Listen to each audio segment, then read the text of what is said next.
So hello friends, welcome back to our YouTube channel the blogger with computer skills. तो आज की video में हम बात करने वाले हैं पाइथन के अंदर मॉड्यूल्स के बारे में। तो पाइथन की हमारी ट्यूटोरियल चल रही है जिसके अंदर हमने पिछली वीडियोस में भी बहुत कुछ सीखा है। तो आपने अब तक मेरे YouTube channel the blogger with computer skills को सब्सक्राइब नहीं किया तो सब्सक्राइब जरूर कर दीजिएगा। तो पाइथन में मॉड्यूल क्या होते हैं सबसे पहले हम वो जानते हैं। तो consider a module to be the same as a code library. किसी भी मॉड्यूल को हम मॉड्यूल के अंदर जो सेम कोड है उसे लाइब्रेरी के थ्रू हम कंसीडर कर सकते हैं। A file containing a set of function you want to be include in your application. मतलब हम कोई भी हमारी फाइल है उसके अंदर हम बहुत सारे वेरिएबल को डिफाइन करते हैं, बहुत सारे फंक्शंस को उपयोग करते हैं, बहुत सारे फंक्शंस को हम बनाते हैं। तो उन सारे फंक्शंस को हमें हमारी दूसरी एप्लीकेशन के अंदर यूज करना है तो उसे हम मॉड्यूल के थ्रू कर सकते हैं। ठीक है, तो अब बात करते हैं टाइप्स ऑफ मॉड्यूल की। तो हमारे मॉड्यूल जो होते हैं वो दो टाइप के होते हैं, प्री डिफाइन और यूजर डिफाइन। प्री डिफाइन वो होता है जो हमारे किसी भी प्रोग्रामिंग लैंग्वेज के अंदर पहले से ही डिफाइंड होते हैं। जब हम कोई भी प्रोग्रामिंग लैंग्वेज, कोई भी डेवलपर अगर क्रिएट कर रहा है तो कुछ कीवर्ड्स को यहाँ पर डिफाइन करता है, कुछ मॉड्यूल्स को डिफाइन करके पहले से रखता है। और यूजर डिफाइंड वो होते हैं जो कि यूजर खुद बनाता है। जैसे कि यूजर डिफाइंड फंक्शन भी होते हैं, प्री डिफाइंड फंक्शन भी होते हैं। उसी तरह से हमारे मॉड्यूल भी प्री डिफाइंड और यूजर डिफाइंड होते हैं। जैसे कि प्री डिफाइंड में कुछ की आपको मैं एग्जांपल दे रहा हूँ, जैसे कि हमारा एक रेंडम हो गया, कैलेंडर हो गया, कीवर्ड हो गया। ये हमारे कुछ प्री डिफाइंड मॉड्यूल्स हैं जिनका यूज हम आगे हमारी वीडियो में करके आपको मैं बताऊंगा। ठीक है, वहीं पे बात करें तो हम यूजर डिफाइंड की, तो यूजर डिफाइंड में हम कुछ भी बना सकते हैं, किसी भी नाम से बना सकते हैं। जैसे कि हम फर्स्ट नाम से बना सकते हैं, सेकंड नाम से बना सकते हैं, या और कोई भी नाम से हमारे मॉड्यूल को यहाँ पर हम बना सकते हैं बहुत ही इजीली। ठीक है, तो ये होता है हमारा थ्योरी बेस, जिसपे मैं ज्यादा आपको पता है कि ध्यान देता नहीं हूँ थ्योरी बेस पे। तो अब हम बात करेंगे हमारे एग्जाम्पल के ऊपर सीधे, जो कि हम करके देखेंगे हमारे VS कोड के अंदर ही। ठीक है, तो मैं यहाँ पर हमारा VS कोड को ओपन कर लेता हूँ। हमारा पाइथन वाला फोल्डर ही हम ओपन करेंगे यहाँ पर। तो ये रहा हमारा पाइथन वाला फोल्डर, इसको हम करते हैं ओपन विद कोड। ठीक है, तो पहले हम करेंगे प्री डिफाइंड जो हमारे मॉड्यूल्स होते हैं उनका यूज करना हम सीखेंगे यहाँ पर। ठीक है, तो एक काम करते हैं हम, एक न्यू फाइल लेते हैं, उसे कंट्रोल एस से मैं यहाँ पर सेव कर लेता हूँ। पहले मॉड्यूल डॉट पी वाई के नाम से, mod डॉट पी वाई के नाम से ही सेव कर लेते हैं हम। ठीक है, ये हमने mod डॉट पी वाई के नाम से हमारा यहाँ पर सेव कर लिया है। तो सबसे पहले हम क्या करेंगे कि प्री डिफाइंड जो होता है हमारा उसको चलाना सीखेंगे, उसका यूज करना हम सीखेंगे। तो थोड़ा सा हम स्क्रीन को जूम कर लेते हैं पहले, जिससे कि आपको कोड देखने में बहुत ही आसानी हो। तो प्री डिफाइंड करना है तो किसी भी कीवर्ड को हमें हमारे प्रोग्राम या हमारी फाइल के अंदर यूज करना है तो उसे पहले हमें क्या करना पड़ता है, इंपोर्ट। ठीक है, तो यहाँ पर आप इंपोर्ट कीवर्ड का यूज करेंगे। उसके बाद आपको कौन से मॉड्यूल का यूज करना है, तो हमने वहां पर 3 नॉर्मली मॉड्यूल बताए थे मैंने आपको। तो उसमें से मैं पहला मॉड्यूल का यूज करता हूँ कैलेंडर का। ठीक है, तो यहाँ पर मैं कैलेंडर लिख लेता हूँ। यहाँ हमारा कैलेंडर जो मॉड्यूल है उसको हमने हमारे फाइल के अंदर यहाँ पर हमने इंपोर्ट कर लिया है। उसके बाद हमें क्या करना है, उसे प्रिंट करवाना है। तो प्रिंट करवाने के लिए हमें क्या करना पड़ेगा, जो हमारा मॉड्यूल है उसका नाम लिखते हैं हम कैलेंडर, क्योंकि उसी नाम से हमारा फंक्शंस भी होगा। अब कैलेंडर के अंदर भी हमारे बहुत सारे फंक्शंस अप्लाई होते होंगे, तो हमें मंथ प्रिंट करवाना है। ठीक है, मान लीजिए मैं कैलेंडर का मंथ प्रिंट करवा रहा हूँ, तो यहाँ पर मैंने क्या करा, डॉट मंथ।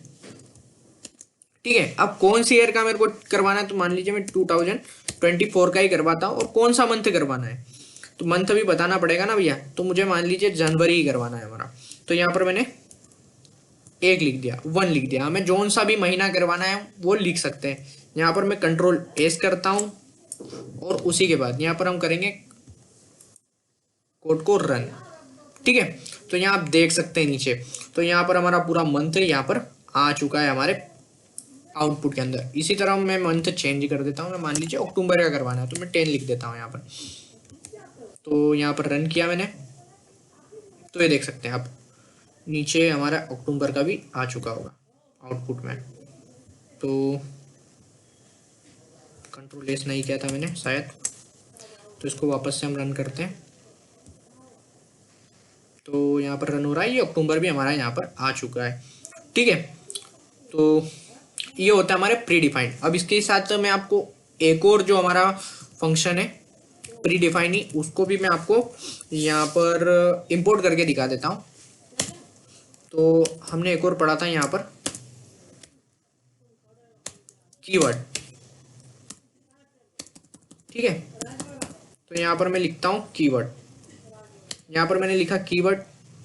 उसी के बाद कीवर्ड करता क्या है, कीवर्ड जो हमारे पाइथन के अंदर हमारे जितने भी कीवर्ड है, ये फंक्शन उन कीवर्ड के बारे में बताता है। तो हमें यहाँ पर कॉल करना है, मुझे जानना है कि हमारी जो पाइथन लैंग्वेज है इसके अंदर कितने कीवर्ड है, ये सारे जानना है। तो मुझे कुछ नहीं करना है यहाँ पर मुझे लिखना है हमारे फंक्शन के अंदर ही, यहाँ पर लिखना है मुझे कीवर्ड। हमारे फंक्शन को मैं कॉल कर रहा हूँ, जो हमारा फंक्शन है, उसी के बाद डॉट KW लिस्ट। तो इससे क्या होगा कि हमारे अंदर जो पाइथन के अंदर जितने भी फंक्शन है हमारे, उन सब के बारे में हमें कीवर्ड है, सॉरी फंक्शन नहीं कीवर्ड है जो हमारे, वो सारे यहाँ पर हमें दिख जाएंगे, ठीक है। तो मैं इसे यहाँ पर रन करता हूँ, तो आप देख सकते हैं यहाँ पर इतने कीवर्ड कुछ हमारे पाइथन के अंदर हमें मिल जाते हैं। तो ये होते हैं हमारे प्री डिफाइंड कीवर्ड, ठीक है। प्री डिफाइंड हमारे मॉड्यूल्स ये होते हैं हमारे। तो आप देख सकते हैं ये बहुत ही इजी तरीके से हमने यहाँ पर यूज किया है। अब हम बात करते हैं हमारे यूजर डिफाइंड। अब यूजर जो है हमारा कोई भी डिफाइन करके कुछ भी बना सकता है, और एक फाइल में आप मल्टीपल मॉड्यूल्स को इंपोर्ट कर सकते हैं, कोई दिक्कत नहीं है, ठीक है। जैसा कि हमने यहाँ पर मल्टीपल मॉड्यूल्स का यूज भी किया है और उन्हें इंपोर्ट भी करवाया है। तो अब आगे जाकर हम काम करते हैं, जो fun.py के नाम से हमारी एक फाइल है, यहाँ पर डिफाइन कर रखा है मैंने क्या, माई फंक्शन। इसमें यहाँ पर कुछ